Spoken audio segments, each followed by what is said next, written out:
ఇదే విషయంపై మన జనసేన నాయకులు కిరణ్ రాయల్ గారు కూడా ఈ టీటీడీకి సంబంధించిన పెద్ద వ్యక్తులకి ఆల్రెడీ లెటర్ కూడా ఇవ్వడం జరిగింది.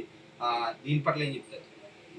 అదే చెప్తున్నానండి నేను. ఇప్పుడు ఈ సమస్యను అంత ఈజీగా వదిలిపెట్టేది లేదు. ఆ రాయుడని అతను ఎవరో నాకు తెలియదు, కానీ అతను ఈ సమస్యను ఇంతతో వదిలేది లేదు అసలు. మనం ఈ సమస్యను ముందుకు తీసుకెళ్తాం. నేనైతే 10 రోజుల పాటు తీర్థయాత్రకు వెళ్తాను ఏదో మా స్టాఫ్తో కలిసి. అందువల్ల నాకు ఈ రోజే తెలిసిన విషయం. నేను చూడలేదు, నేను దీంట్లో కూడా చూడలేదు. ఇంకా ప్రముఖులైన రాజకీయ నాయకులు చుట్టుపక్కల ఉన్నారు కదా, వాళ్ళందరూ ఏం చేస్తున్నారు? ఎన్డీఏ గవర్నమెంట్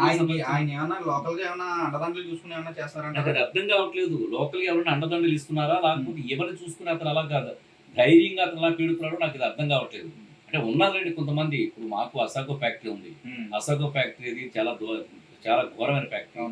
చాలా మంది రాజకీయ నాయకులు లోపలికి వెళ్ళి మన ప్యాకెట్లు తీసుకుని పెట్టుకుంటున్న చాలా మంది ఉన్నారు. సో నేను వాళ్ళ గురించి మాట్లాడలేదు, అనవసరం, ఎందుకు నాకు సంస్కారం కాదు అది. సో ఇదే పని అంటే ఎక్కడ పడితే అక్కడ ప్యాకెట్లు తెచ్చుకుని జనాలను ఇలా అసాంఘిక చర్యలకి ఎంకరేజ్ చేయడం అనేది చాలా దారుణమైన విషయం. నేను ఈ విషయాన్ని అయితే చాలా తీవ్రంగా ఖండిస్తున్నాను. దీని మీద వదిలిపెట్టేది కూడా లేదు. ఒకవేళ అవసరమైతే నేను లీగల్గా వెళ్ళడానికి అవకాశం ఉందని అనుకుంటే నేను వచ్చిన తర్వాత ఈ సమస్య పరిష్కారం కాకపోతే మాత్రం ఈవెన్ పవన్ కళ్యాణ్ గారి దగ్గరికి వెళ్ళడానికి నేను సిద్ధంగా ఉన్నాను. మాకు ఇంకా పెద్దలు ఉన్నారు భారతీయ జనతా పార్టీలో, వారిని అడుగుతాను. పార్టీకి సంబంధించిన అవునా కాదో నాకు తెలియదు. నేనైతే మాత్రం చాలా క్లియర్ చెప్తాను, విశ్వ హిందూ ధర్మ పరిరక్షణ రామసేన తరపు నుంచి మాత్రమే మాట్లాడుతున్నాను.